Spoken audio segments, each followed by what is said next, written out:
Hey guys, tonight we begin with the sad, strange, and sometimes downright dangerous life of a man whose job was to make everyone else laugh. The medieval court jester, the floppy hat, the bells, the jokes.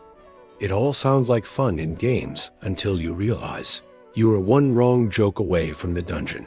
So before you get comfortable, take a moment to like the video and subscribe, but only if you genuinely enjoy what I do here, and let me know in the comments where you're tuning in from and what time it is for you. It is always fascinating to see who is joining us from around the world.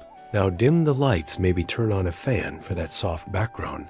And let us ease into tonight's journey together. So you want to be a court jester? Too bad. No one wants to be a jester. It is not something you train for. It is something that happens to you like the plague, or being born left-handed in a world of swords. Most jesters didn't start out dreaming of juggling turnips in front of moody aristocrats. They were often chosen not for their ambition or resume, but because of something unique about them. You might have had a limp, a hunchback, a high-pitched voice. Maybe you were unusually clever, unusually weird, or unusually short. Either way, someone important pointed and said, "That one, he is funny. Let us keep him." Congratulations. Your personality has been conscripted. Sometimes it all began with nothing more than a laugh. You told a joke at a feast, or more likely, you tripped, slipped, or stammered your way into someone's amusement. That one unintended moment of hilarity, and by sunrise, you've gone from tending sheep to being handed a hat with bells and told to make people smile on command. You didn't audition. You didn't apply. You became a jester the way a thunderstorm becomes a flood suddenly, and with consequences. Some were even purchased, like pets or prized artifacts, chosen not for their charm, but their oddness. You might be the court's newest curiosity, wrapped in sarcasm and gifted like a jug of wine. From that point forward, your life belonged not to you, but to the entertainment of others. You were summoned at dinners, dragged into council meetings to relieve tension, and paraded in front of guests as if laughter could solve disputes. You could never say no. You could never disappear. In a world where land and lineage defined your worth, having neither made you vulnerable. Being amusing meant survival, but also captivity. The position was no dream. You weren't strolling on stage with applause waiting. You were performing always. You ate where nobles dined, but were never one of them. You slept near the warmth of the kitchen fires, just out of sight, just out of place. Your jokes weren't just wanted, they were expected, constantly. If someone important frowned, you were expected to fix it. If a feast turned dull or a nobleman sulked, someone knocked at your door in the middle of the night and whispered, "Be funny." That expectation never dimmed. You weren't allowed to exist in silence. Even a single moment without jest made people nervous. A quiet jester? Surely something must be wrong. Perhaps you were plotting. Perhaps you were sick. Perhaps you were no longer amusing. So your smile stayed fixed. Your voice stayed animated. You moved through the castle like a living puppet, expected to twirl, curtsy, or make light of whatever tension weighed on the air. Even alone, you weren't really alone. Someone always watched. Even a solemn blink could be considered disobedience. A sigh might be treason. Heaven forbid you grieve, or ache, or grow weary. You were the palace's living laugh track, dancing through mourning, prancing through power struggles, and wearing the same motley disguise day after day until the colors bled into your very soul. The person you once were disappeared beneath the jokes. The mask became the face. The role became the self. And all of this every moment was precariously balanced. You couldn't reuse jokes. You couldn't grow tired. That clever verse that had them roaring last night? Old news by morning. You'd need 12 more by lunch. Add a skit, maybe an impression. Maybe you satirized the bishop's long-winded sermons or mimicked the fussy steward. And it better land. Because if it doesn't, there's no gentle critique, there's no shrug, and maybe next time, There are jeers, chicken bones, slaps, dismissals, replacements. You're not in a theater, you're in a court, where humiliation can be lethal, and missteps are punished, not with silence, but with exile. Or worse, there are no HR departments, no safety nets. If you offend the wrong person, your stage becomes a graveyard. And still, the expectation lingers. The pressure never eases. You juggle through the king's heartbreak. You quip through the queen's fatigue. You pratfall your way through famine and sickness and rumors of rebellion. You are not permitted sorrow. Your job is to make light always, even when your own heart is heavy, even when your body aches, even when sleep is a memory and the laughter you force feels more like a scream swallowed in velvet. This was not comedy as expression. It was comedy as servitude. Every jest a risk, every laugh a test. And that line, between funny and offensive, it moved like a shadow. What made them laugh one night could make them furious the next. A joke about the Queen's cousin on Monday might earn applause, and on Tuesday, that same cousin sits beside her, and suddenly your cleverness is called treason. You never knew, and no one warned you. They just stopped laughing, and that silence could be deadly. Even a single joke, perfectly timed, might cost you your place. So jesters learned to speak in riddles, to bury critique in metaphor. The rooster with a sharp tongue should crow less in the morning, you'd say, praying they laughed at the image instead of hearing the truth beneath it. But laughter was no shield. The moment the mood turned, the same nobles who once adored you could pretend they never knew you. You were never family. You were never truly safe. You were the fool, allowed to speak but not to matter. If you offended the bishop, it was blasphemy. If you embarrassed a lord, it was slander. If the king stopped smiling, your mask could be ripped away in an instant. Some jesters were whipped. Some were dismissed and vanished. Others simply stopped being summoned forgotten, replaced by the next odd soul who tripped at a banquet. Retirement in a medieval court often meant disappearing. So yes, your words were sharp, your mind quick, your presence unforgettable. But the job was not play. It was peril. It was walking a tightrope in a storm with a painted grin and bells that never stopped ringing. Even your clothes betrayed you. The moment you stepped into court, the motley shouted what you weren't allowed to say. I'm here to be mocked. The hat, with its dangling horns and jingling tips, wasn't festive. It was a signal. The world would not take you seriously. Not ever. Let's start with the hat, the famous Kukskom, a multicolored flopping horn monstrosity with bells attached to the tips. Bells not because it helps with your performance, but because people want to hear you coming like a walking wind chime of low self-worth. Your tunic, a checkerboard of clashing colors. No saying.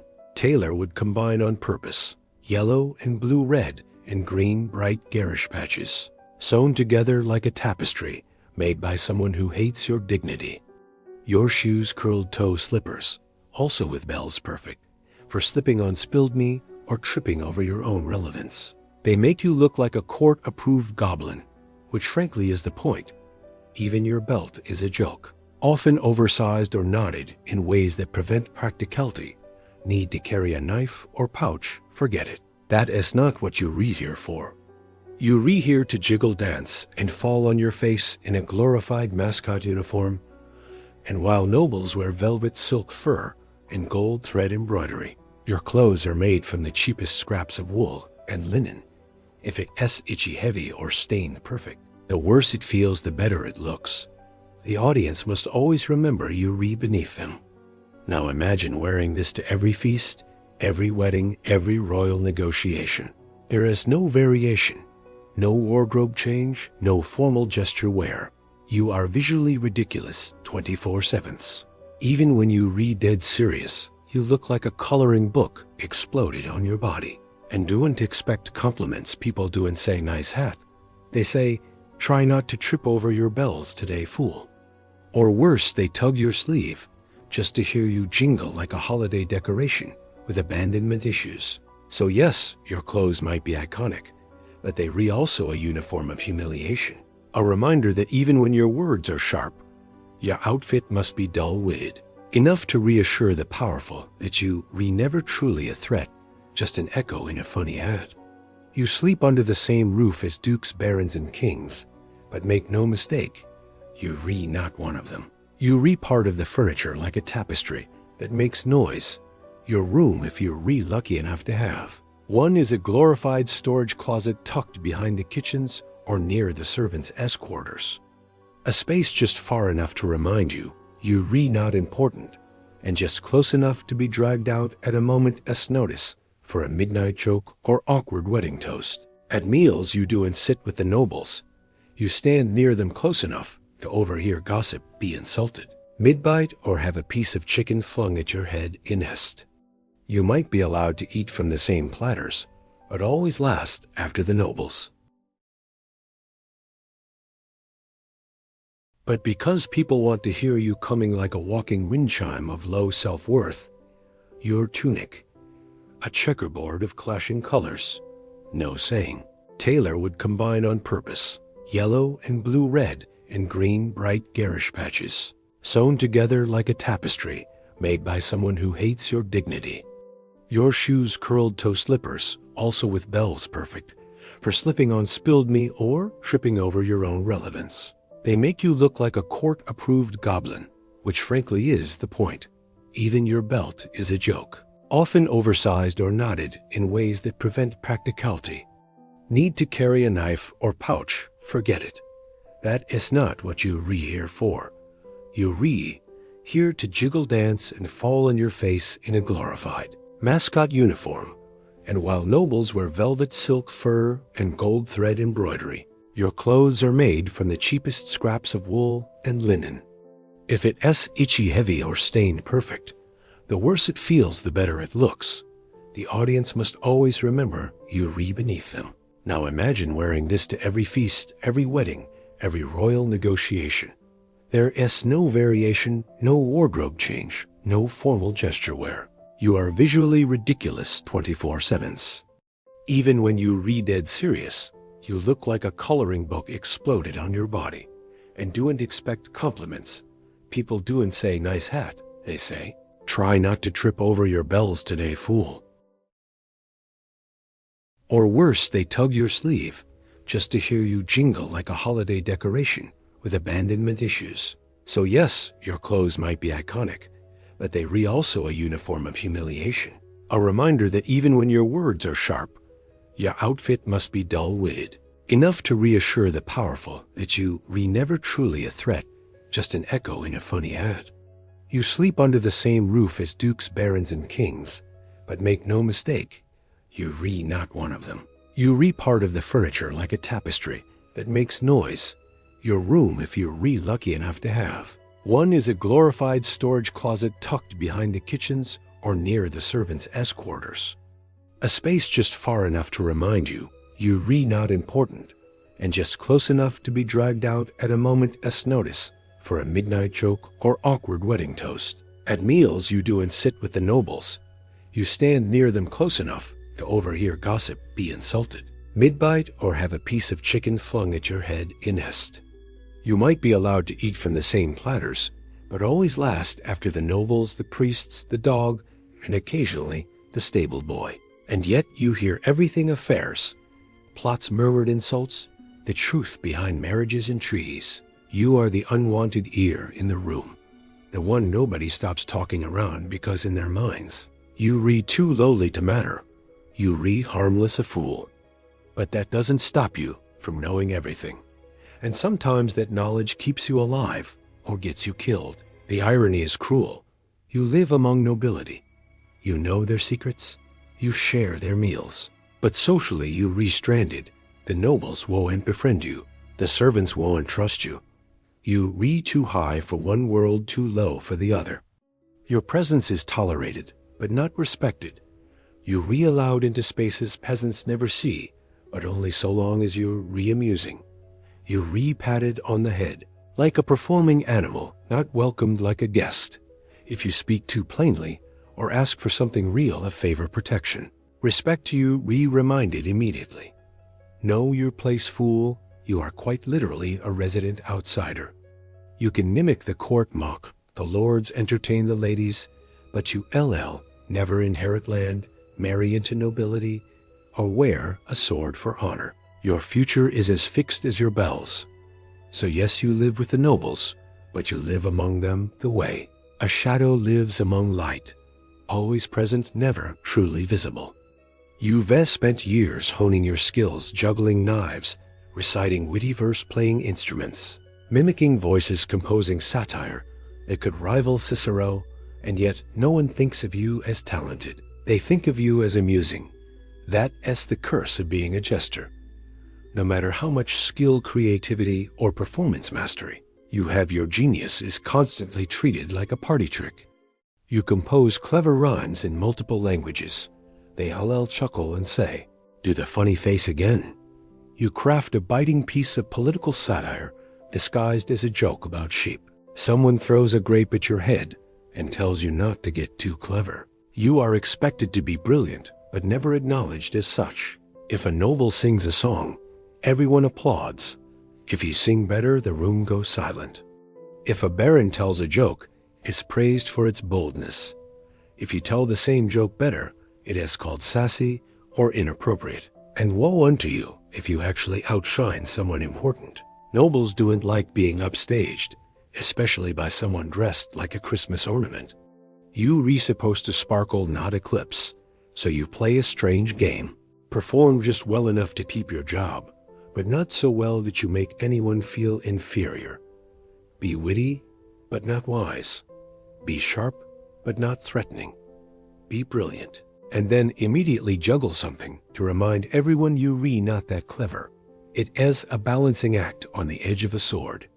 And here, as the real tragedy, many jesters were incredibly skilled musicians, acrobats, poets, political thinkers, all hiding behind a mask of idiocy, because brilliance in a fool's mouth is only tolerated if it comes with a pratfall and a jingle. You know what is worse? They laugh hardest when you mess up. Miss a joke, trip mid-dance, drop a lute at S when they roar.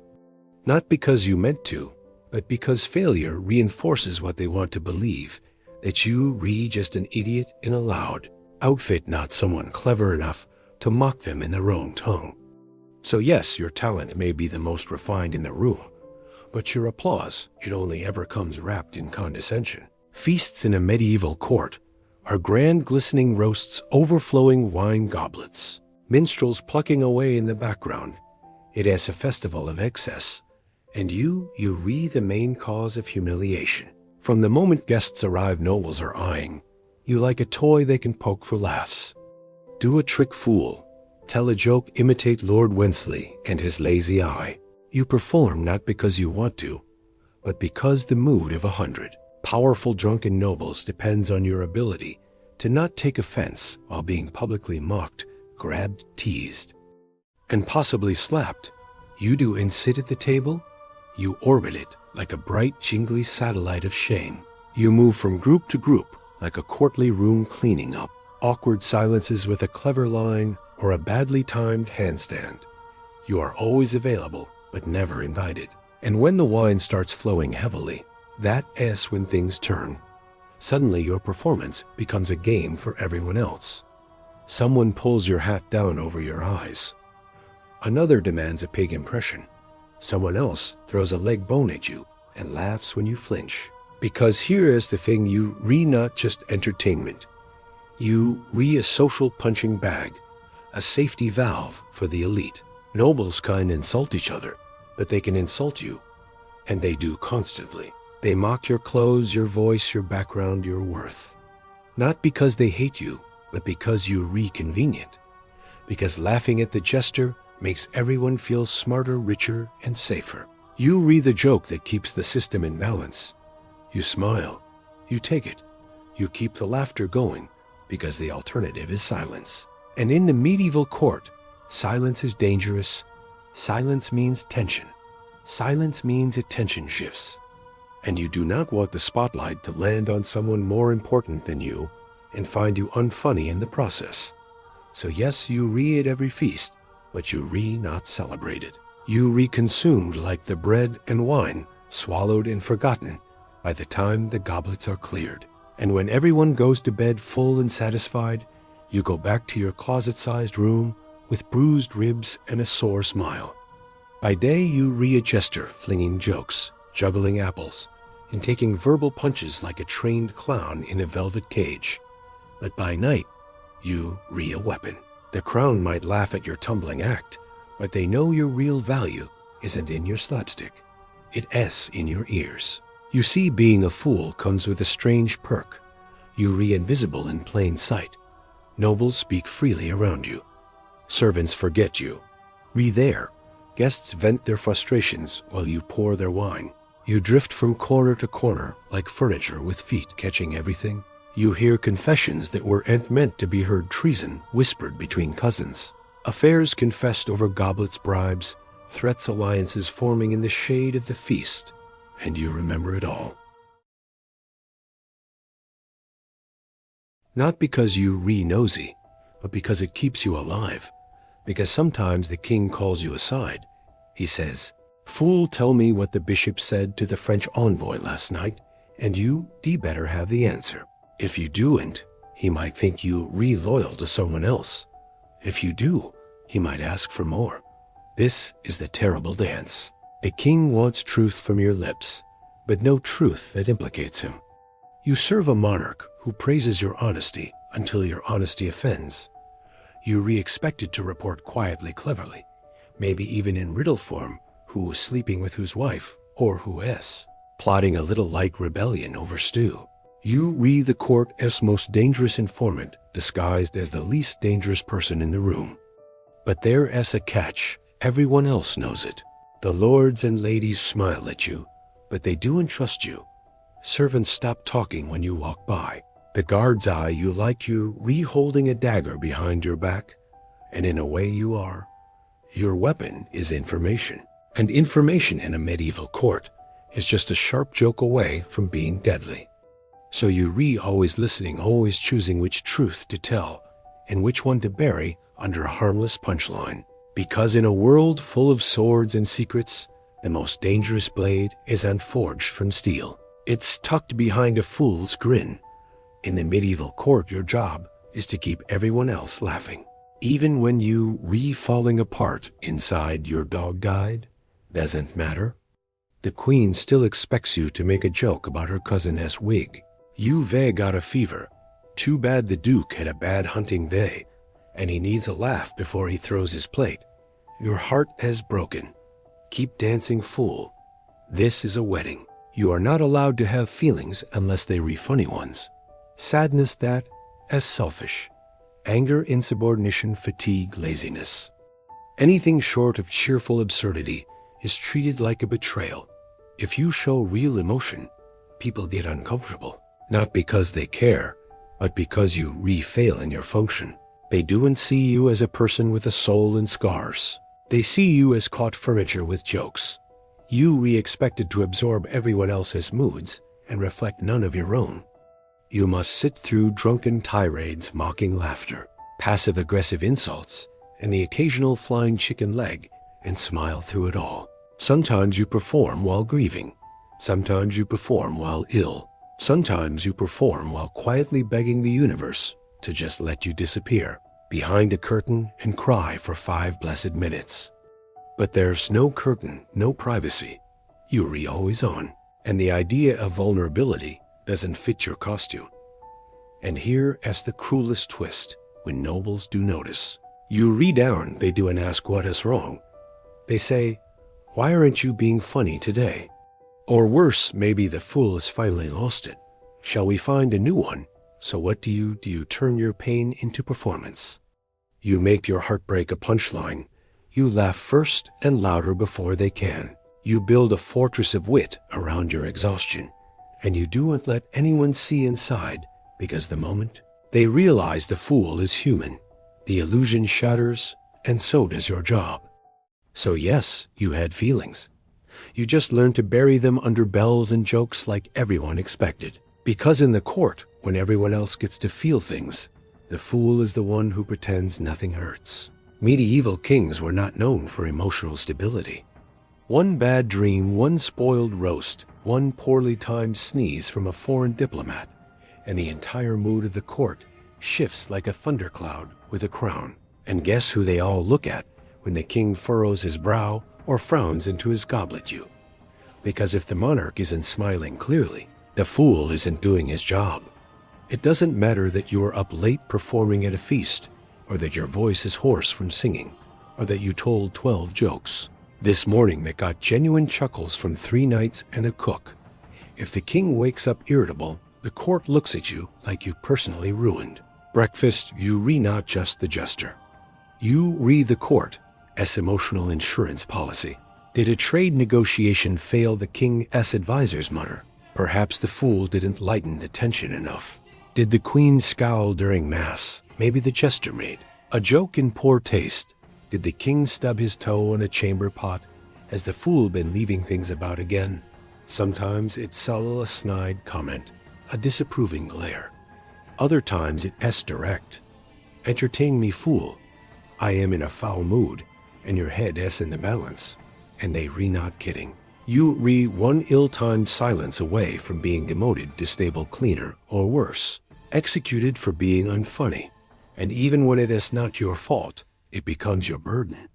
You must fix the mood patch, the tension, make the royal toddler laugh, so no one notices the king just broke a goblet over the stewardess' head. You become a human emotional thermostat, adjusting yourself endlessly so everyone else stays warm and content. But here is the thing. No one ever thanks you. If the king says mood improves, it is because his wine was strong. If he laughs it's because someone told him a joke earlier, not you.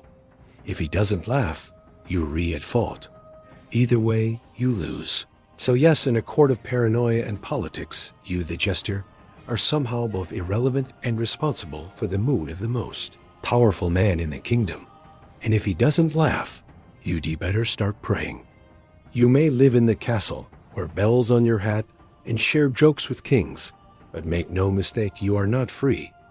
In fact, you are more trapped than most, because being a medieval court jester isn't just a job. It has an identity that consumes you. Once you relabeled the fool, that is it. There is no promotion, no career change. No, I'd like to try something different. You re a lifelong performer whether you want to be or not. It doesn't matter if you're re-aging tired or sick. You do and get to retire. There is no pension, no cozy cottage, waiting at the edge of the kingdom. You do'n't become a merchant or a monk, or a respected elder. You re-not master whatever your name was. You re-still the fool, just slower, sadder, and with fewer teeth. And the worst part, even if you re-brilliant, no one will ever see past the hat. You might write poetry. You might speak 4 languages. You might secretly know more about statecraft than the royal council. But when you speak, everyone hears bells and expects pratfalls. You could warn of war and be ignored. But if you slip on a turnip, they'll laugh for hours. You've become a costume with a voice, and try leaving good luck. You re-not trained in a trade, you own no land. You have no connections outside the castle walls. If you wander into a town, you re-not seen as that sharp-witted court performer. You re just a strange, poorly dressed man babbling about dukes and drama, probably mistaken for a madman or vagrant. And if you do leave and somehow survive, what then? You'll miss meals? You'll be forgotten. And sooner or later some lesser noble will say, "Bring back the old fool, he made us laugh." And just like that, you re-dragged back in, because you re-not a man? You re an object that people remember when they re-board, so you stay. You perform. You laugh at your own pain, because the alternative is terrifying. Because once you re the fool, you stay the fool forever. Here is the strange thing about being a fool. In a room full of nobles, bishops, and knights, you might be the only one allowed to speak the truth. Everyone else in court speaks in riddles. Diplomats flatter, courtiers scheme, Servants lie to survive. But you've got one strange, dangerous privilege. You can say what others can't. You can mock a policy the king refuses to reconsider. You can whisper jokes that call out corruption. You can impersonate the baron, who is clearly embezzling grain, or the duchess with a suspiciously close friendship to the bishop's nephew, and somehow get away with it. But let us be clear, getting away with it doesn't mean you're safe. It means you walking a high wire strung between comedy and execution. The court laughs because they pretending it's just a joke. But you know the truth, it's never just a joke. That jest about the war, that's a political opinion in disguise. That pun about the taxes, that's public dissent, delicately wrapped in wordplay. You are the only honest voice in the room, and everyone knows it, and that scares them. Some will admire you quietly, others will hate you openly, but all will watch your every word, because one misstep, one joke too sharp, one truth too close, and the same crown that once chuckled at your cleverness may have your head rolling across the tiles by morning. In a world where saying the wrong thing could get anyone imprisoned, the jester was the court as built-in truth serum. But with no protection, you are the moral mirror the court as conscience in bells. That jest about the war, that's a political opinion in disguise. That pun about the taxes, that's public dissent, delicately wrapped in wordplay. You are the only honest voice in the room, and everyone knows it, and that scares them. Some will admire you quietly. Others will hate you openly. But all will watch your every word, because one misstep, one joke too sharp, one truth too close, and the same crown that once chuckled at your cleverness may have your head rolling across the tiles by morning. In a world where saying the wrong thing could get anyone imprisoned, the jester was the court's built-in truth serum, but with no protection. You are the moral mirror, the court's conscience and bells. You're allowed to point at the naked emperor, so long as you do it with a backflip and a silly voice. But if your truth cuts too deep, or if the king is in a particularly fragile mood, well, jesters have been silenced before. So yes, in a court built on secrets, your job is to shine a flickering lantern into the shadows and pretend it's a spotlight gag. Because sometimes the only one brave enough to speak the truth is the man everyone refuses to take seriously. You spend your life surrounded by people, nobles, knights, ladies, guests. You entertain at feasts, weddings, coronations, and even funerals. Your voice echoes in great halls. Your jokes fill chambers with laughter. And yet, when your time comes, no one is there. The jester's life is filled with noise, but his death is usually silent. You die in a corner room, unnoticed, unmourned. No parade, no eulogy, no marble slab etched with your cleverest line. You don't get remembered like a knight or a bard. You're not written into songs or family histories. You're just ... gone. Maybe the cook mentions you once, years later. Remember that fool who used to dance like a goat? Maybe a new jester finds your old bells in a drawer and doesn't ask whose they were. Or maybe no one remembers you at all, because someone else took your place before your bed even went cold. Because you weren't a person to them, not really. You were a sound, a color, a flicker of amusement, replaceable, disposable, and the very thing that made you valuable, your ability to disappear behind a joke, is the same thing that ensures you forgotten. You never marry. You never have heirs.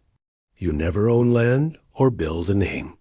You make everyone else feel important, but you leave no legacy of your own. Even your closest friend in court, the steward who once laughed at your imitation of the bishop, one day visit your grave.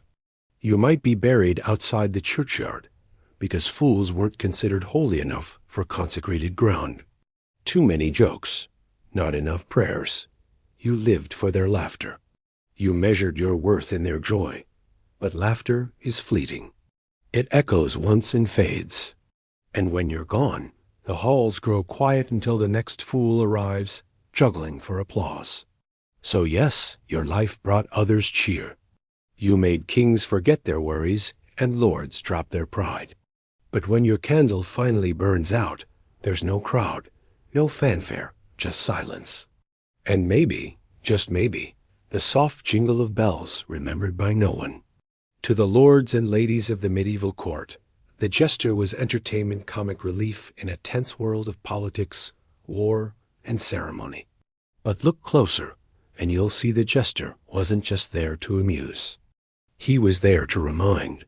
He was a walking contradiction low-born, yet allowed to mock kings. Powerless, yet speaking truth to power. Ridiculed, yet feared. He stood at the center of the feast, jingling and spinning, not to be celebrated, but to be studied. Because the jester was a mirror. His jokes revealed things no one else dared to say. His puns disguised political commentary. His mimicry revealed hypocrisy. And every time he made the room laugh, he also made it squirm. Because somewhere in the slapstick, there was always a sliver of truth. The fool was safe to laugh at until he wasn't, until he pointed out too much. Until the room realized this man in bells and rags understands us better than we'd like. And so he became more than a performer. He became a symbol, a reminder that power is fragile. That truth, even dressed in comedy, can be dangerous. That laughter is a weapon, one that can cut deeper than any sword. In a world obsessed with order and hierarchy, the jester was the exception, and that's what made him so necessary. He walked the halls of power, not because he was respected, but because he reminded the powerful of what they feared most: being ridiculous, being exposed, being human. But the joke, in the end, was never truly on the nobles. It was on him. He sacrificed dignity, freedom, legacy, and peace of mind for the fleeting approval of people who would never see him as an equal. His genius was hidden beneath absurdity, his wisdom wrapped in wordplay, his truth dismissed as foolishness.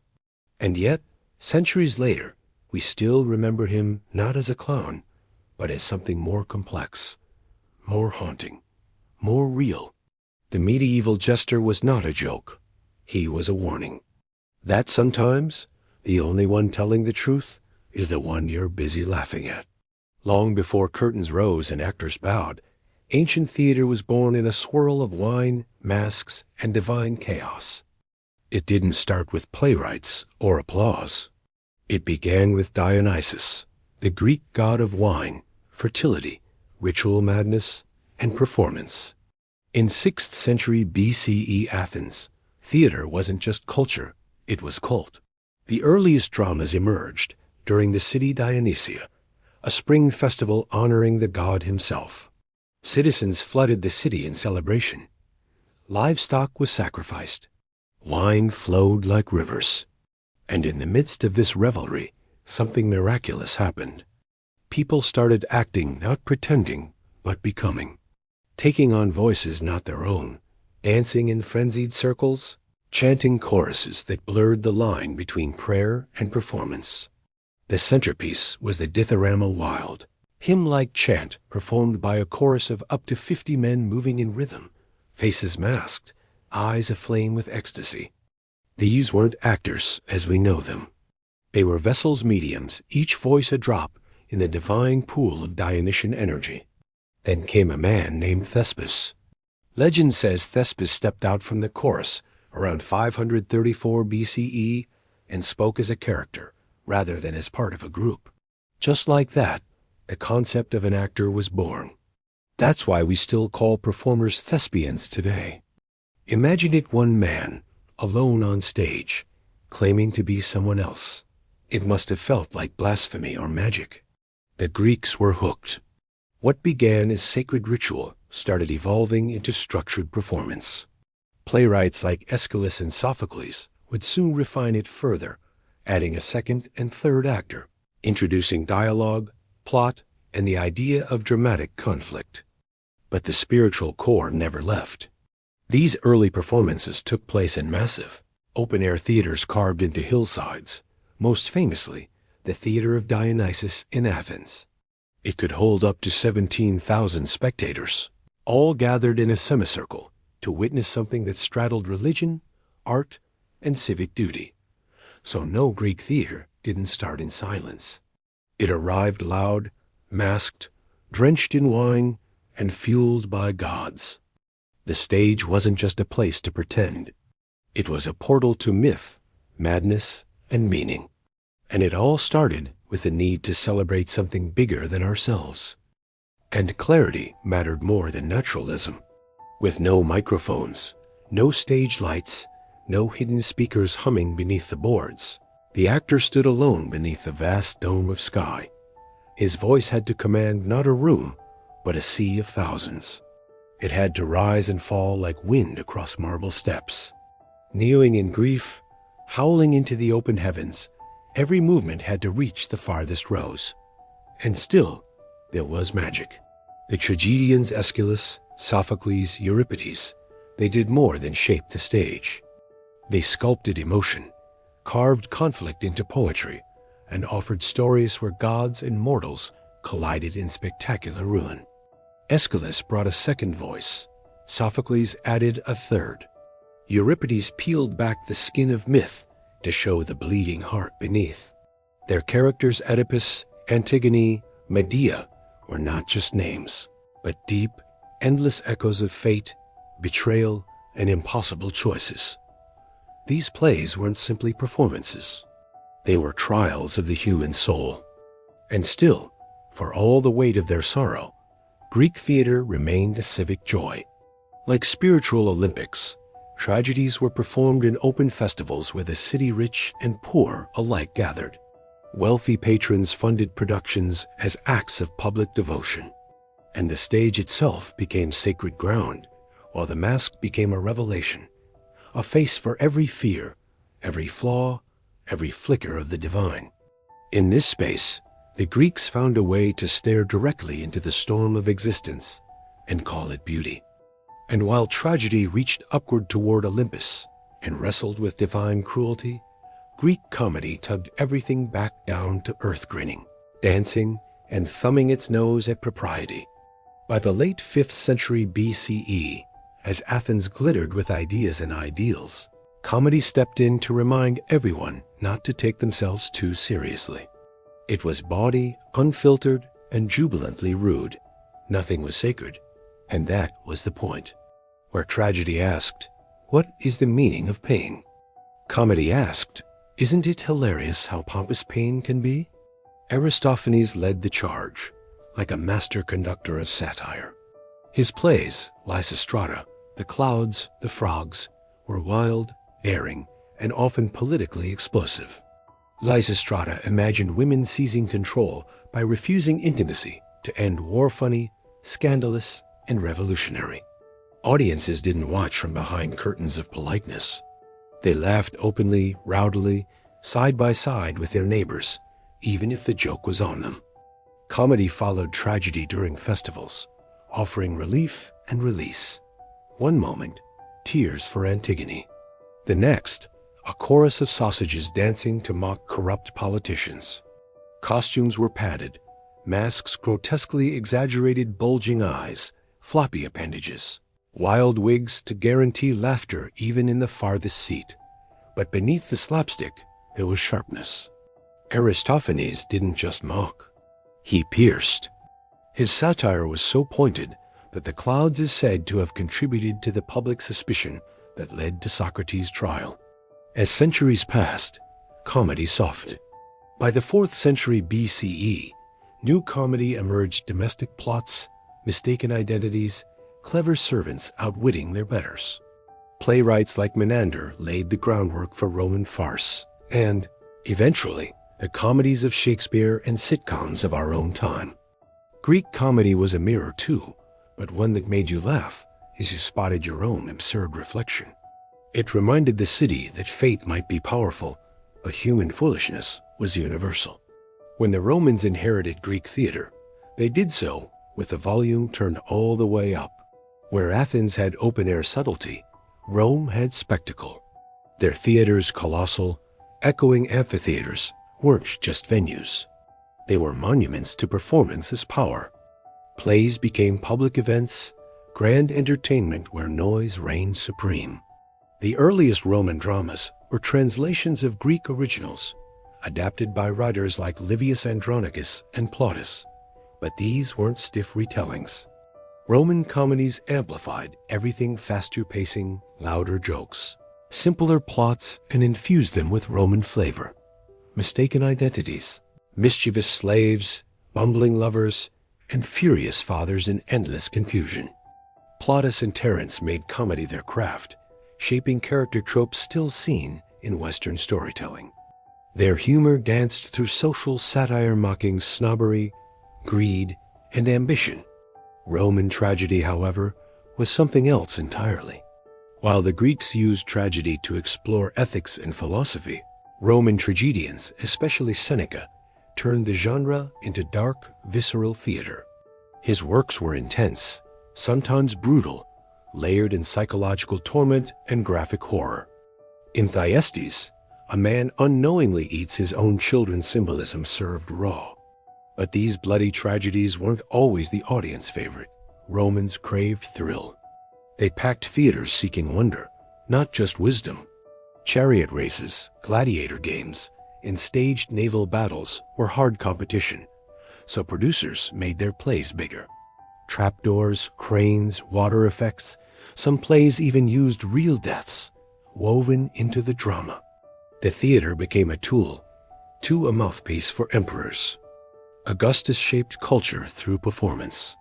Nero, infamously, fancied himself a performer and forced audiences to endure his appearances clapping. Too early or leaving too soon could mean death. The stage was no longer just a sacred space. It was a battlefield for influence, attention, and control. Far from the marble columns and imperial fanfare of Rome, in the spiritual heart of ancient India, a different kind of theater took root. Here, drama wasn't born from spectacle or satire. It was cultivated in devotion. Indian theater emerged from sacred soil texts, chants, philosophy, and blossomed into something breathtaking. Its foundation lay in the Natya Shastra, a vast Sanskrit treatise attributed to the sage Bharata, written sometime between 200 BCE and 200 CE. But this wasn't just a manual on acting. It was a cosmic guide map for balancing body, mind, and spirit through performance. Theater, according to Bharata, was a divine gift meant to educate, inspire, and elevate. Every detail was sacred: stage design, movement, voice, expression, even the emotion itself. The concept of rasa, emotional flavor, was central. A good performance stirred karuna, shringara, or raudra, guiding the audience through an internal transformation. It wasn't just about watching a story, it was about feeling truth.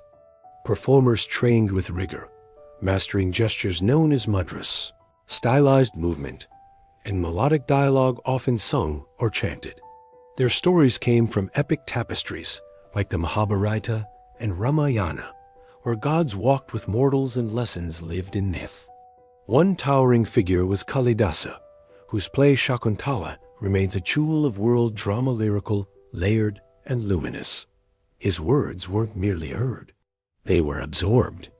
Indian theater was inclusive in a uniquely spiritual way. Yes, there were elite court performances, but folk plays thrived too, in villages and roadside festivals. Puppet shows, dance dramas, and temple performances all existed side by side.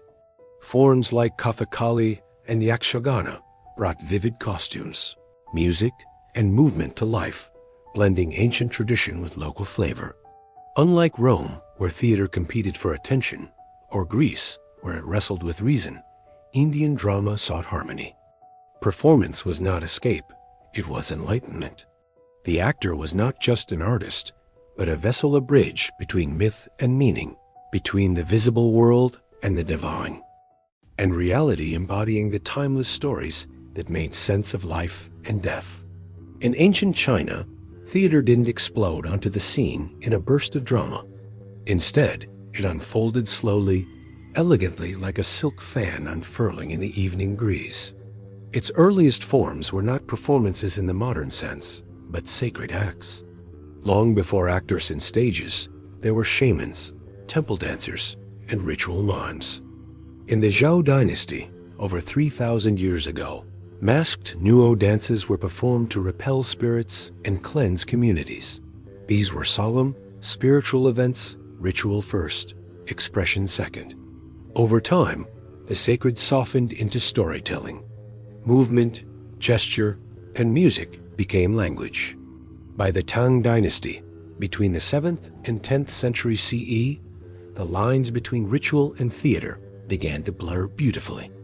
Emperor Xuanzong even founded the Pear Garden, a royal academy for performers trained in voice, dance, and acrobatics.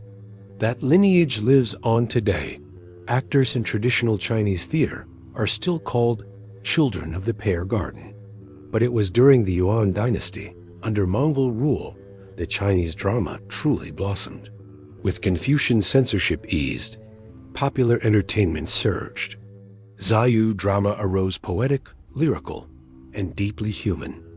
Structured arias gave voice to strong female leads, sometimes played by women themselves, a rarity in theater history. Guan Hanqing, often likened to Shakespeare, wrote works like The Injustice to Dou Yi, filled with moral anguish, social critique, and haunting poetry.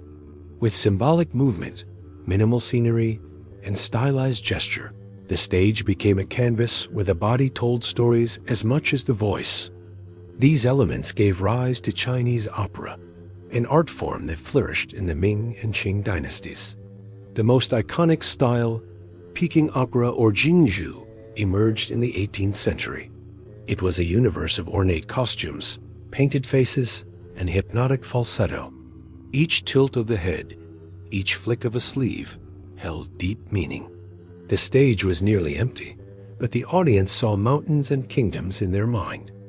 Chinese theater never chased realism. It sought essence. Harmony, a reflection of a world where heaven, earth, and humanity danced together in quiet rhythm. In Japan, theater didn't arrive with grand fanfare or public outcry. It emerged softly wrapped in silence, simplicity, and profound restraint. Among the oldest surviving theatrical forms in the world, No is unlike anything else. Born in the 14th century, No wasn't meant to dazzle crowds. It was created as a spiritual experience for the refined soul, a ritual whispered through movement and music. Its roots lie in earlier traditions, Bengaku and Sarugaku, folk dances and Buddhist chants performed by monks and villagers alike. But in the 1300s, a father and son transformed it forever. Kanami and Zimi turned No into something structured, poetic, and deeply philosophical. Zimi's writings introduced the idea of yuejing, a mysterious, subtle beauty that cannot be touched, only felt. No does not strive for realism. Every gesture is stylized, every line sung or chanted in rhythm with the flute and drum. Actors move with such slowness and precision that they seem like drifting spirits rather than living men. Many plays are ghost stories, tales of restless spirits, mad women, warrior souls. The main actor, or shite, wears a mask carved from wood, frozen in emotion. But when the actor tilts his head or shifts his body, the mask seems to weep or wonder. The No stage is bare, just polished wood and a pine tree backdrop.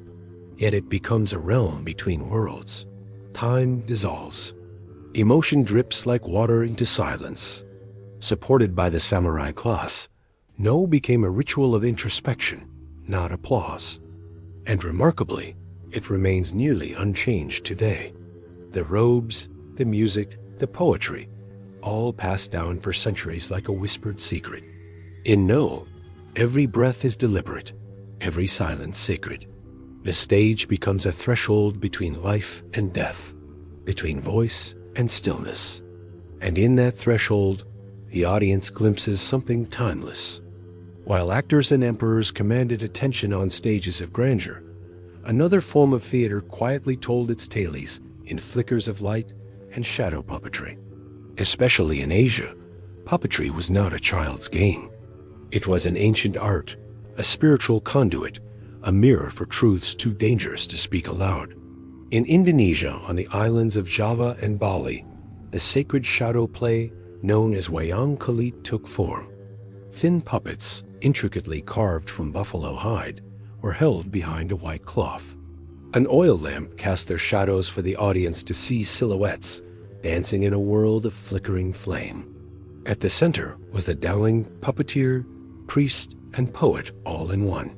He voiced every character, from demons to kings, and wove together vast epics from the Mahabharata and Ramayana. His voice rose and fell with the rhythms of the gamelan orchestra, telling stories that could stretch from dusk to dawn. These weren't casual performances. They were sacred rituals performed during births, deaths, and temple festivals. Each puppet wasn't just a character. It was a symbol, a vessel for memory, karma, and fate. Across the sea in Japan, another masterpiece of puppetry emerged, Bunraku. Here, the puppets were not shadows, but detailed, lifelike figures nearly half the size of a human. They were manipulated by 3 puppeteers in full view of the audience. One for the head and right arm, one for the left arm, and one for the legs. It took years of training just to touch the puppet's head, but the result was breathtaking. A puppet brushing away a tear, a warrior gripping his sword in dread. The illusion of life was complete. The soul, however, came from the Tayu, the chanter who voiced the entire story beside a shamisen player. His voice was thunder and sorrow, whisper and rage. Puppets allowed stories to say what people could not. In societies bound by protocol, puppets could mock kings, mourn lost loves, or seek revenge without consequence. A man might be punished for accusing a ruler, but a doll could say it with impunity. In the hands of a puppeteer, string and wood became something sacred, a channel for memory and myth, dream and defiance.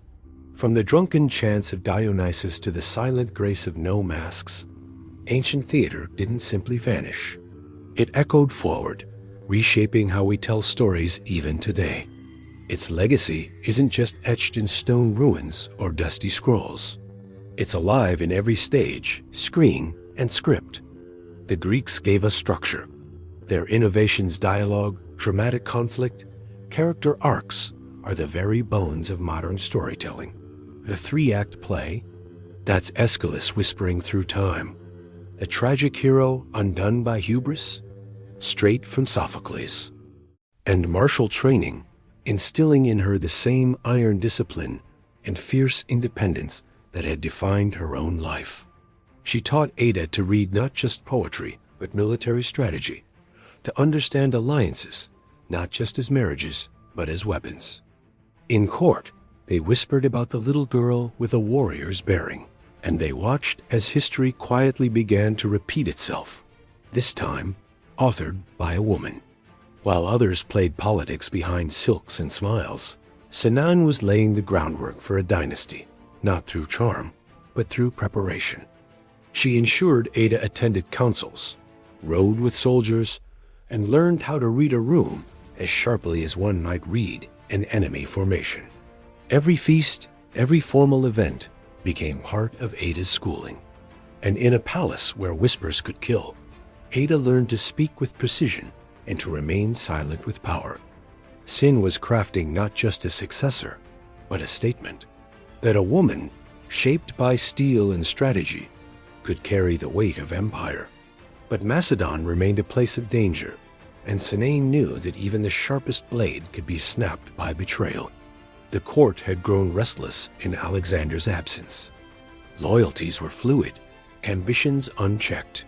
And when news of Alexander's death echoed back from Babylon, Macedon became a simmering cauldron of tension and opportunity. Power no longer had a clear air. Only a maze of factions, and sin saw her moment. With Alexander gone and his son too young to rule, Sinan boldly stepped into the political void. She declared Ada a rightful queen and demanded her recognition. It was an audacious move, Macedonian generals balked. Rival queens and regents plotted, but Sin didn't flinch. She led her daughter toward the throne, not as a caretaker, but as a commander. When opposition rose, she confronted it sometimes diplomatically, other times by force. The woman who had once been trained to ride and fight like a man now wielded influence with the precision of a seasoned strategist.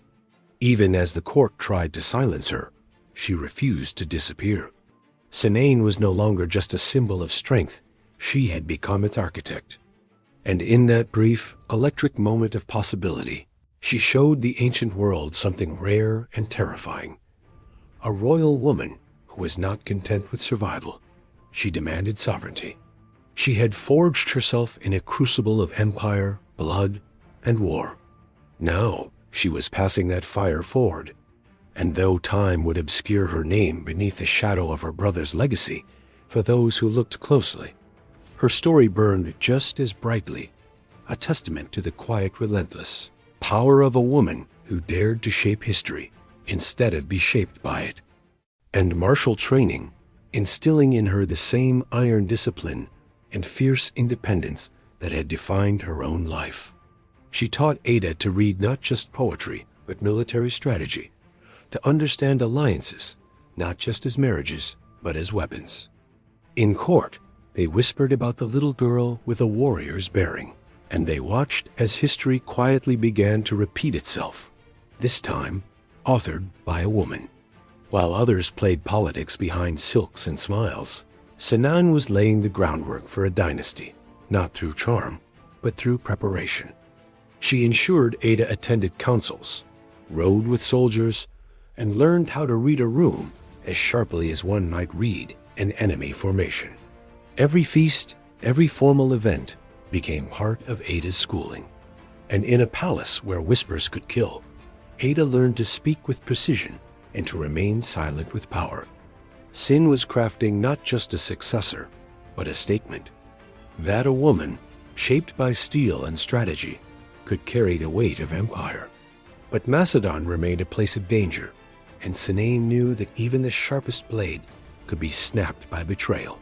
The court had grown restless in Alexander's absence. Loyalties were fluid, ambitions unchecked. And when news of Alexander's death echoed back from Babylon, Macedon became a simmering cauldron of tension and opportunity. Power no longer had a clear air. Only a maze of factions and Sin saw her moment. With Alexander gone and his son too young to rule, Sinaine boldly stepped into the political void. She declared Ada a rightful queen and demanded her recognition. It was an audacious move. Macedonian generals balked. Rival queens and regents plotted, but Sin didn't flinch. She led her daughter toward the throne, not as a caretaker, but as a commander. When opposition rose, she confronted it sometimes diplomatically, other times by force. The woman who had once been trained to ride and fight like a man now wielded influence with the precision of a seasoned strategist. Even as the court tried to silence her, she refused to disappear. Sinaine was no longer just a symbol of strength, she had become its architect. And in that brief, electric moment of possibility, she showed the ancient world something rare and terrifying. A royal woman who was not content with survival. She demanded sovereignty. She had forged herself in a crucible of empire, blood, and war. Now she was passing that fire forward. And though time would obscure her name beneath the shadow of her brother's legacy, for those who looked closely, her story burned just as brightly, a testament to the quiet, relentless power of a woman who dared to shape history instead of be shaped by it. Rhetoric, leadership, martial training, and most importantly, politics. It wasn't just about legacy. Cain had watched the world unravel in Alexander's absence. The court was divided, the generals restless, and succession uncertain. Alexander had no legitimate heir. His empire was vast but fragile. The question of who would rule once he died wasn't just theoretical. It was a ticking bomb. Sin had a plan. Her daughter would marry Aratus, Alexander's half-brother, who was considered next in line despite his intellectual disability. If Ada became his wife and Sin her advisor, they would have real influence over the Macedonian throne. This was more than ambition. It was survival. The empire was splintering. Power was being hoarded by generals and regents. Cyan saw that only through Ada could she continue to shape the future. She wasn't just trying to put her daughter on the throne. She was trying to protect Macedon from itself. But this was not a world kind to women who made moves like kings. Whispers turned to threats. The regents, particularly Perdiccas, one of Alexander's former generals, saw what was coming. A warrior mother raising a queen with a claim to the throne was too dangerous. Cyan, ever bold, prepared to travel with Ada to ensure the marriage happened. She was ready for resistance, but not the betrayal that awaited her on the road. She had trained her daughter for the throne. Now she would pay the price for it. Sin knew exactly what she was doing when she set out for Asia with her daughter. This was not a diplomatic visit. This was a political maneuver, the kind that could change the shape of an empire. Ada, young but regal, was to be married to King Aratus. That union would tie Sin's bloodline directly to the throne and give her a front-row seat to the regency of Alexander's fractured empire. But the men in power saw it differently. To Perdiccas, the ambitious general serving as regent, Sin was not a royal matron. She was a threat, a woman with her own army, her own agenda, and worse still, public support. Soldiers admired her. Macedonians respected her. Her daughter had the blood of Philip, the charisma of a queen, and the backing of one of the last true heirs. Perdiccas couldn't risk it. As Sin and Ada crossed into Asia Minor, they were intercepted by forces under Alcides Perdiccas' own brother. The moment was tense, the outcome chillingly swift. Sin, unarmed but unshaken, stood her ground. Some sources say she demanded to see the king. Others suggest she attempted to rally the soldiers against the regents right there on the spot. But it was too late. The order had already been given. Sin was assassinated likely by Alcides himself, or under his command on the road, far from court, far from justice. She died not in battle, but by betrayal. Stabbed not for her crimes, but for her ambition. What happened next shocked even hardened Macedonian veterans. The very soldiers who witnessed her murder reportedly rebelled. Cyan, after all, was the daughter of Philip II, a war hero in her own right. Killing a woman of her stature wasn't just a crime. It was sacrilege. So intense was the backlash that Perdiccas was forced to backtrack. In a stunning reversal, he allowed Ada to marry Aratus after all. But the cost had been steep. Macedon had lost one of its most capable minds and most dangerous women. Not to enemies, but to its own fears. Cyan died with her armor off, but her strategy lived on. Her daughter was now queen. The next move was no longer hers, but it would still bear her name. Sinane's death was supposed to end the threat, but instead it lit a fire. Her daughter, now married to King Aratus, entered the political arena with the fury of a legacy interrupted, and she did not remain Ada for long. In a powerful move, she changed her name to Eurydice, a name echoing queens of the Argead dynasty. It wasn't just a rebranding. It was a declaration of legitimacy. Queen Eurydice now stood beside the king of Macedon, not a puppet, not a consort, but a partner in rule. Though Aratus was mentally impaired and heavily controlled by regents like Perdiccas and later Antipater, Eurydice quickly became the active voice of the throne. She took an unprecedented step for a woman in Macedonian politics. She began addressing the army directly, wearing military attire and asserting her right to govern on behalf of her husband and herself. These weren't symbolic gestures. Eurydice stepped into the vacuum her mother left with military poise and political instinct. She held speeches in front of soldiers, grizzled veterans who had followed Alexander across the known world, and she won them over. She promised order, Macedonian strength, and a return to Argead leadership. Her mere presence reminded them of Sin, and the army listened. But her rise came at a dangerous moment.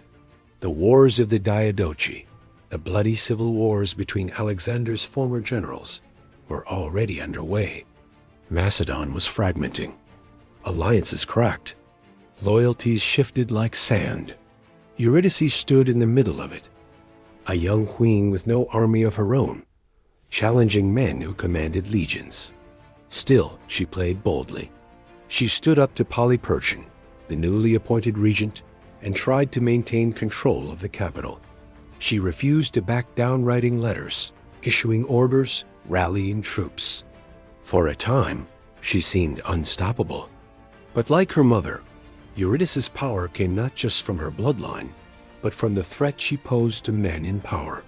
She was Sin's daughter through and through, armored in pride, fluent in strategy, and unafraid to confront the ruling elite. Her story, like her mother's, would be defined not by submission, but by defiance. And though she now wore the crown her mother had fought for, the enemies gathering around her would not tolerate a queen who ruled like a king. Eurydice's rise to power was swift, but so was the storm that followed. The Macedonian Empire, already fracturing under the weight of Alexander's absence, had become a battlefield of old generals, all clawing for control. At the heart of this chaos was Polyperchon, the aging general newly appointed as regent. To him, Eurydice was an anomaly. Young, ambitious, and worst of all, politically effective. She had the troops, she had the bloodline, and she had the fire of Sinane running in her veins. At first, Eurydice tried diplomacy. She challenged Polyperchon in writing, issuing royal decrees in her own name. She appeared in military dress before the army, calling out his authority. These were not empty gestures. For a moment, the balance of power seemed to teeter in her favor. Many in the army remembered her mother, and some were willing to follow her. But Polyperchon wasn't alone. He had a powerful ally, Olympias, the mother of Alexander the Great. After years in exile, Olympias returned to Macedon with vengeance in her heart and murder in her strategy. The rivalry between the two women, Eurydice and Olympias, was more than personal. It was the final brutal clash of two dynastic visions. Eurydice stood for a new order, young, militaristic, and independent. Olympias represented the old Argid fire, the bloodline that had once ruled unchallenged. Eurydice marched to confront her enemies, but was betrayed. Her troops, faced with the revered Olympias and her more experienced forces, abandoned her. She and King Aratus were captured. The crown, once so close, was ripped from her head. What came next was not politics. It was revenge. Olympias had Eurydice imprisoned and forced her to commit suicide.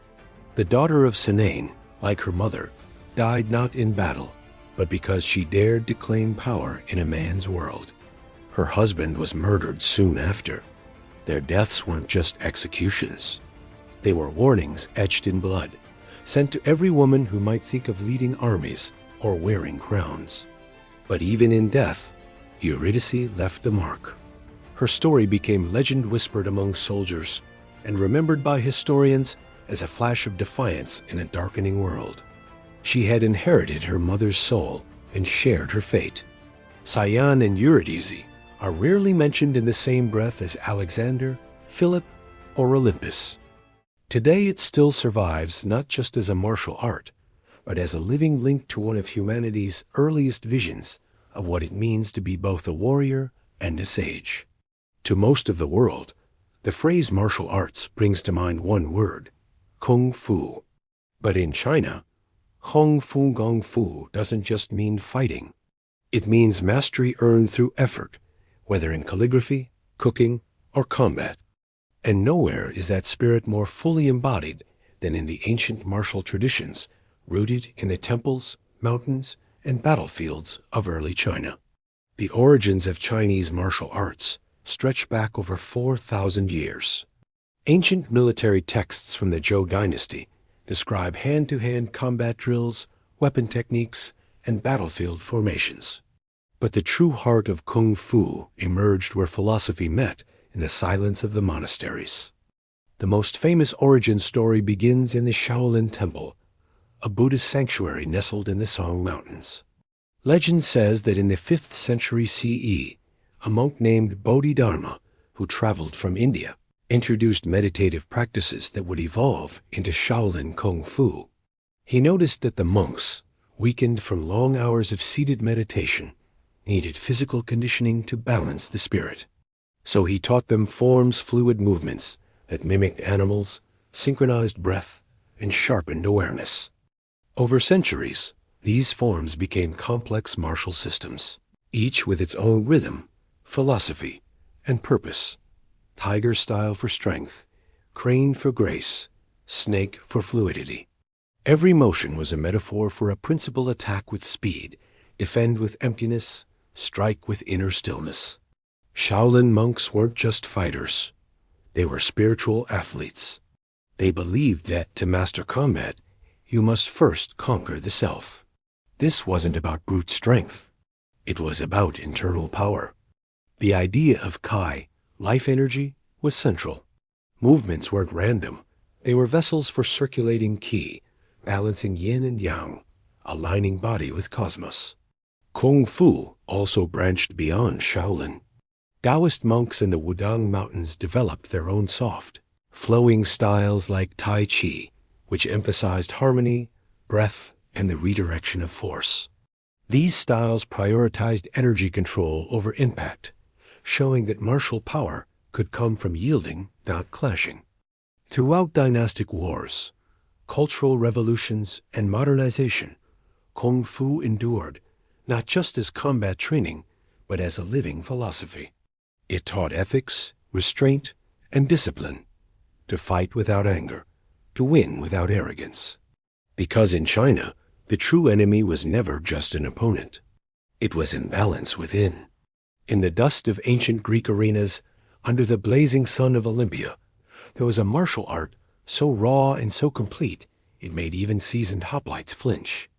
It was called pankration, a word that means all powers or total strength. And it wasn't just a sport.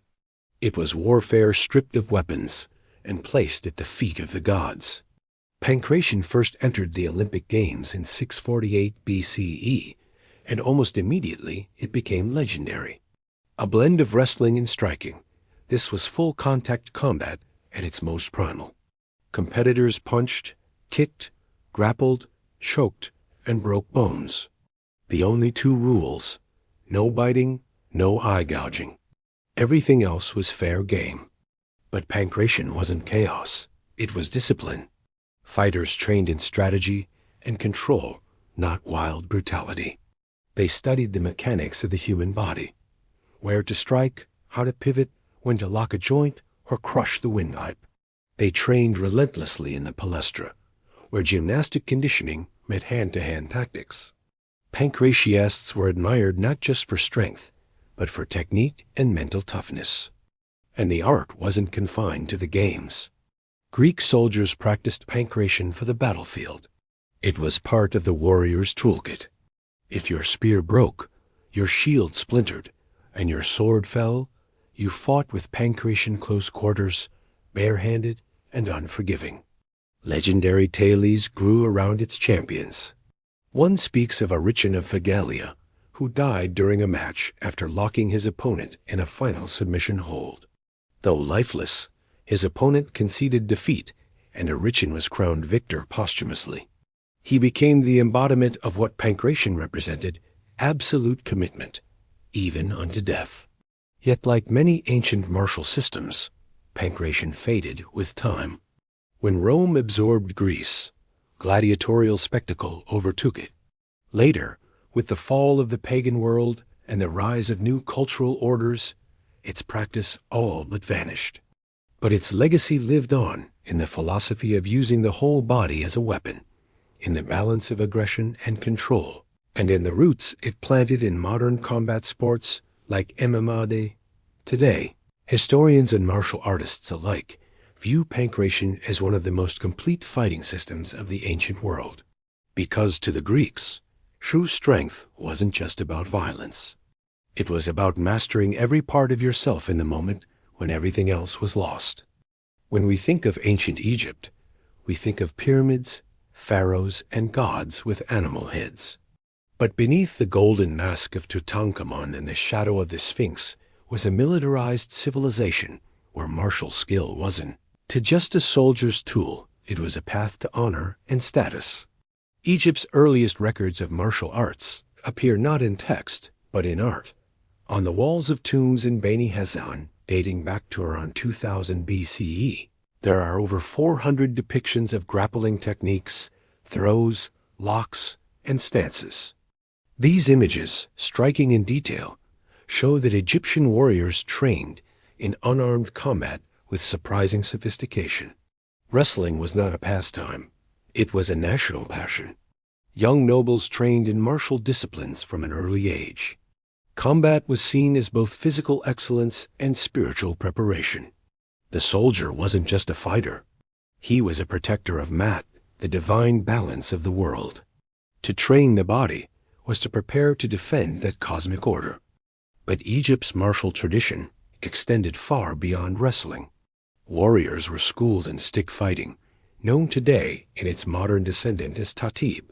This elegant yet fierce art involved rhythmic movements with a long staff, often performed to drums.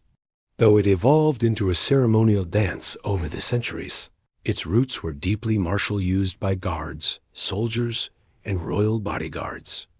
Weapons training included archery, spears, daggers, and battle axes, but close-quarters combat was no less important. Egyptian warriors had to be versatile. In chariot warfare, for instance, soldiers were trained to shoot with deadly precision while racing at full speed, an ancient form of mobile martial art that demanded nerves of steel and unbreakable focus. Even in myth, martial prowess mattered. Gods like Horus, the falcon-headed protector, were warriors first, locked in eternal combat with chaos. Pharaohs modeled themselves on these divine fighters, presenting their victories as reflections of divine will.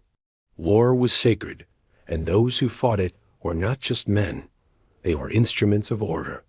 Though Egypt's martial systems never survived in a formal lineage like Shaolin Kung Fu or Kalari Payatu, their spirit remains etched in stone, in rhythm, and in ritual. Because along the Nile, to fight was not just to conquer, it was to preserve the universe itself. Long before the word samurai echoed through scrolls and songs, Japan's martial identity was already forming in the misty valleys and storm-swept shores of its islands. The origins of Japanese martial arts lie not in modern karate dojos or sword-fighting schools, but in ancient ritual, clan warfare, and spiritual discipline. In the earliest centuries, during the Yayoi and Kofun periods, warriors fought with bronze weapons, stone-tipped arrows, and raw, practical techniques designed for survival. These early forms lacked structure, but emphasized efficiency, group cohesion, and instinctual movement. Fighting wasn't just physical, it was deeply tribal. Loyalty to clan and family was everything. To fight well was to protect your bloodline. As Japan entered the Han period, from 794 to 1185 CE, martial culture began to crystallize. Mounted archery became central. The ideal warrior wasn't just a brute with a sword, he was a horseman, archer, and scholar. This period gave rise to the bushi, the early prototype of the samurai, whose code blended battlefield skill with personal honor. The foundation of many Japanese martial arts developed from this evolving warrior class. One of the earliest systems was kujutsu, the art of the bow. Archers trained to shoot from horseback using the yumi, a tall, asymmetrical bow requiring extraordinary strength and control. Over time, this evolved into kudo, the way of the bow, which emphasized not just aim but spiritual focus, breath, and mindfulness. Kenjutsu, or sword technique, also began to emerge, though swords were not yet the dominant weapon. Techniques were battlefield-tested, direct, and often brutal, far from the polished forms we associate with modern katana schools. Swords were tools, not symbols. Yet within the folds of these techniques, a code of conduct was growing. By the time of the Kamakura period, this code evolved into what we now know as Bushido, the way of the warrior. Honor, loyalty, self-discipline, and inner peace became as vital as victory. Martial training became not just preparation for war, but a moral path. Swordsmanship, archery, and later hand-to-hand combat systems like jiu-jitsu were practiced as both physical arts and spiritual exercises. In early Japan, to fight was to follow a path of balance between life and death, technique and heart, body and soul. And the warrior wasn't just expected to win, he was expected to die well. When we talk about the origins of martial arts, Africa is too often left out of the conversation. But across this vast and diverse continent, ancient cultures developed powerful, sophisticated, and deeply rooted martial traditions, systems shaped by survival, spirituality, and ceremony. These weren't just methods of combat.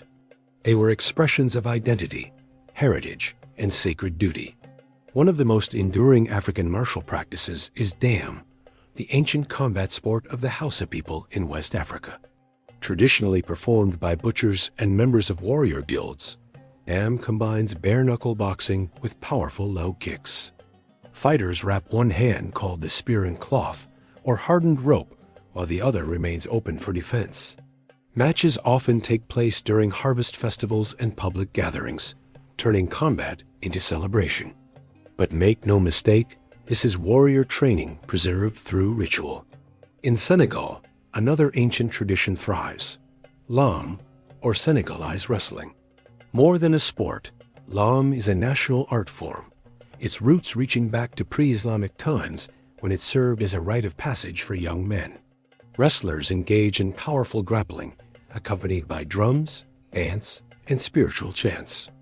Before combat, fighters often consult Marabouts, spiritual leaders who offer charms and blessings. Strength alone won't guarantee victory. One must also have spiritual favor. Farther south, in Zulu culture, the martial legacy of Anguni stick fighting tells a different story. Practiced by young Zulu boys as part of initiation and military training, this art involves a striking stick and a blocking stick used in lightning-fast exchanges. Beyond preparing boys for future combat, stick fighting also builds courage, reflexes, and a warrior's mindset. Even the legendary Shaka Zulu was said to have refined battle techniques by observing and modifying traditional stick fighting strategies into formations that reshaped southern African warfare. In Ethiopia, historical paintings and manuscripts depict soldiers using spears, shields, and short swords in tightly organized formations, sometimes accompanied by wrestling traditions that emphasize throws and body control skills necessary in both battle and ritual. In African martial arts, the line between fight and festival, battle and belief, was always thin. Movement was meaning. Combat was culture. Across the continent, the warrior was more than a fighter. He was a protector, a performer, and a living vessel of his people's spirit. Long before European ships touched the shores of the Americas, the indigenous peoples of the continents had already developed rich and complex martial traditions. These systems weren't organized into schools or written down in manuals, but they were real, practiced, and deeply embedded in culture, ceremony, and survival. Among the Aztecs, martial culture was central to civilization. From an early age, boys were sent to Telpochali, or youth training houses, where they learned warfare, discipline, and weapons handling. The Makua Weedle, a wooden sword embedded with obsidian blades, was a symbol of elite warriors. It could slice through flesh with terrifying ease. But Aztec martial arts were more than technique. They were tied to religion. Warfare was a sacred duty, a way to capture prisoners for ritual sacrifice, and a path to honor in the afterlife. Aztec warriors were organized into elite orders, such as the Eagle and Jaguar warriors, whose names weren't just titles, they were spiritual identities. Combat was a way to embody the spirit of the animal, to transform oneself into a living weapon guided by divine purpose. Farther south, the Inca Empire had its own formidable martial culture. While the Inca are better known for engineering and empire building, they trained soldiers extensively. Their warriors used slings, spears, bolas, and clubs with strategic precision and trained in formations suited to mountain warfare. Young warriors were taught strength, endurance, and loyalty to the state. Warfare was not just political. It was ritualized, a test of cosmic balance. In the North American regions, many indigenous tribes practiced warrior rites tied closely to spiritual life. The Lakota, Apache, and Comanche, for example, had deep warrior traditions involving stealth, ambush tactics, horsemanship, and close quarters combat. Skills were honed through hunting, scouting, and intertribal conflict. But what mattered as much as bravery was humility. The ideal warrior was disciplined, honorable, and bound to the welfare of the tribe. Combat training was often expressed through games and dances, ritualized forms of preparation that built strength, reflexes, and unity. The war dance wasn't just theater. It was a moving invocation, blending spirit with strike, rhythm with readiness. Across the Americas, martial arts weren't isolated techniques. They were extensions of worldviews. To fight was to serve not just the tribe, but the land, the ancestors, and the balance of all things. What began as survival, how to hunt, how to defend, how to kill, became something far deeper. Across the ancient world, martial arts evolved into spiritual disciplines, tools for shaping not just warriors, but entire cultures. From India to China, from Africa to the Americas, every civilization developed its own system of combat. But what unites them isn't just the strikes, holds, or weapons. It's how those movements became ritual. Training grounds turned into sacred spaces. Warriors became symbols of cosmic order. Combat itself became a path not to destruction, but to self-mastery. These early martial arts didn't teach violence for its own sake. They taught control, humility, and balance. In Kalari Payatu, the fighter is also a healer. In Kung Fu, the battle is internal as much as external. In pankration, the test is mental endurance as much as physical skill. Even in the tribal dances of Africa and the war games of the Americas, the lesson is the same. True strength lies not in dominance, but in discipline.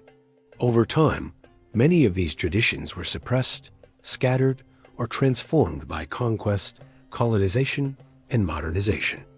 The British banned Kalari Payatu.